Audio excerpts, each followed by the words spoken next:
ভালোবেসে সবাই হয়তো সুখে আছে, আমি নয়তো একটু কষ্ট আর যন্ত্রণা নিয়েই বেঁচে থাকবো। প্রিয় কলিজা, আজ আমার কিছু কথা বলতে মন চাচ্ছে, কারণ তুমি আমার হাতে হাত রেখে কত সুন্দর কথা বললে, আমাকে ওয়াদা দিয়েছিলে যে কোনো সমস্যা, যে কোনো পরিস্থিতিতে তুমি আর আমি দুজন একসাথে থাকবো। কিন্তু আজ আমি দেখতে পাই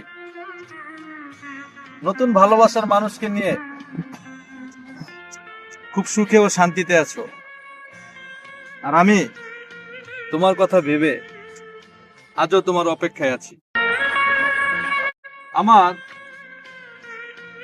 সবকিছুই কোনো না কোনো একদিন তোমার মনে পড়বে ও নীরব অন্ধকার রাতে কান্না করবে আর এই পাগলকে স্মরণ করবে। দোয়া করি ভালো থেকো।